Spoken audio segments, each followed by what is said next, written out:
Hello students.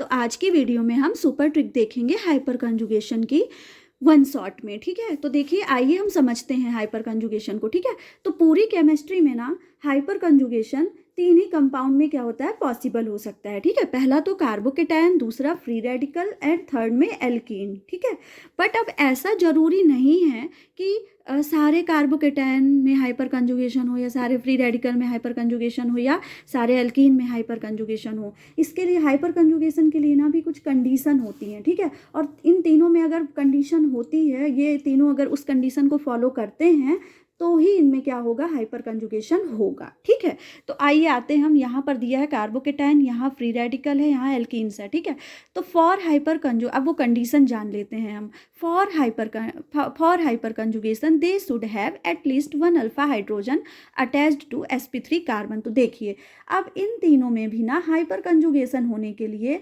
sp3 carbon से कम एक alpha hydrogen attached होना चाहिए। ठीक है, मतलब अब हम ये तीनों भी तभी हाइपर कंजुगेशन कर पाएंगे, इन तीनों में भी हाइपर कंजुगेशन तभी पॉसिबल होगा जब ये तीनों इस कंडीशन को क्या करेंगे, फॉलो करेंगे कि कम से कम क्या होगा, इनमें जो कार्बन होगा वो sp3 हो और उससे क्या हो, एक अल्फा H जो है वो अटैच्ड हो, तभी इनमें क्या होगा, हाइपर कंजुगेशन होगा। ठीक है, आइए अब बात करते हैं हम अल्फा हाइड्रोजन के ऊपर। तो आइए हम समझते हैं कि अल्फा हाइड्रोजन अब क्या है इसमें। ठीक है, हम कैसे किसी कंपाउंड में अल्फा हाइड्रोजन को पहचानेंगे। ठीक है, तो अब हम बात करते हैं अल्फा हाइड्रोजन के ऊपर। तो आपको ना कोई भी कंपाउंड दे दिया जाए, ठीक है, और पूछा जाए कि अल्फा H बताओ इसमें, तो आपको क्या करना है, उस कंपाउंड में सबसे पहले एक्टिव सेंटर देखना है। अब एक्टिव सेंटर जैसे आपने ढूंढ लिया, तो इस एक्टिव सेंटर से जो अगला कार्बन होगा ना, वो क्या होगा, अल्फा कार्बन होगा। ठीक है, और अल्फा कार्बन से जो अगला कार्बन होगा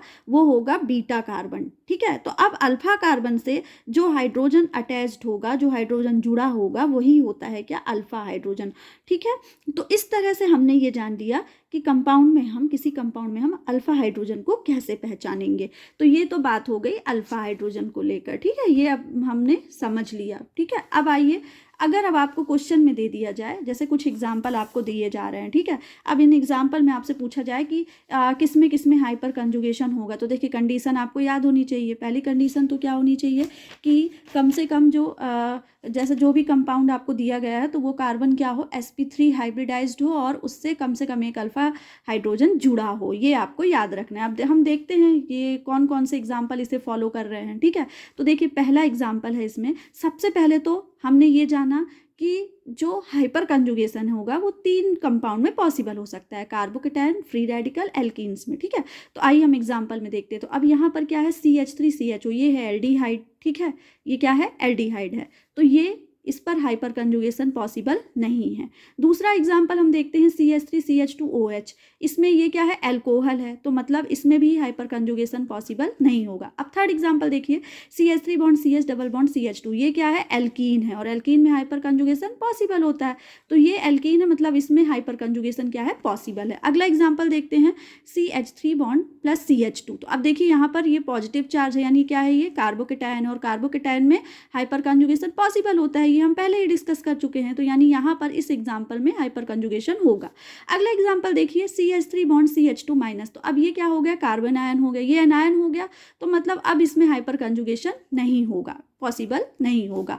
अगला एग्जाम्पल देखिए CH3 बॉन्ड CH2, ये फ्री रेडिकल है। ठीक है, तो इसमें क्या होगा, अब फ्री रेडिकल में आप जानते हैं, हम डिस्कस कर चुके हैं कि हाइपर कंजुगेशन पॉसिबल हो सकता है, तो इसमें क्या होगा, हाइपर कंजुगेशन पॉसिबल है। अब आइए अब देखते दूसरा क्या रूल है कि भाई जो इसमें कार्बन हो वो sp3 हाइब्रिडाइज्ड हो और उससे कम एक अल्फा H जुड़ा हो। तो देखिए यहाँ पर ये पहला, सबसे पहले हम एक्टिव सेंटर देख लेते हैं। तो ये देखिए यहाँ पर ये क्या है, इस एग्जांपल में ये क्या है, डबल बॉन्ड वाला, ये डबल बॉन्ड वाला जो पार्ट है, ये क्या, एक्टिव सेंटर हो गया। ठीक है, अब इस एक्टिव सेंटर में आप देखो तो इस एक्टिव सेंटर से अगला कार्बन क्या है, अल्फा कार्बन है, और इससे क्या है, हाइड्रोजन जुड़े हुए हैं, मतलब ये क्या कर रहा है, इस कंडीशन को फॉलो कर रहा है। इसमें अल्फा कार्बन है, अल्फा कार्बन sp3 हाइब्रिडाइज्ड और अल्फा H भी है। ठीक है, तो ये क्या करेगा, इसमें हाइपर कंजुगेशन पॉसिबल होगा। अगले एग्जाम्पल में देखिए तो इसमें प्लस CH2 वाला वाला जो पार्ट है वो एक्टिव सेंटर हो जाएगा, ठीक है। और इसके अगला कार्बन क्या है, अल्फा कार्बन, और उससे जुड़े हुए हैं हाइड्रोजन, मतलब ये भी क्या कर रहा है, कंडीशन को फुलफिल कर रहा है, तो मतलब ये भी क्या होगा, इसमें भी हाइपर कंजुगेशन पॉसिबल होगा। इस वाले एग्जाम्पल में देखिए तो ये क्या है, फ्री रेडिकल है, ठीक है। फ्री रेडिकल एक्टिव सेंटर हो गया, ठीक है। ये क्या हो गया, ये वाला पार्ट एक्टिव सेंटर हो गया, ठीक है। अब इसका जो अगला कार्बन है वो क्या है, अल्फा कार्बन है, ये भी क्या है, sp3 हाइब्रिडाइज्ड है, और इस कार्बन से क्या है, हाइड्रोजन भी जुड़े हुए हैं, तो ये क्या हो गया, अल्फा हाइड्रोजन भी इससे जुड़े हो गए, ठीक है। तो ये भी क्या कर रहा है, कंडीशन को फॉलो कर रहा है, तो इसमें भी हाइपर कंजुगेशन पॉसिबल होगा।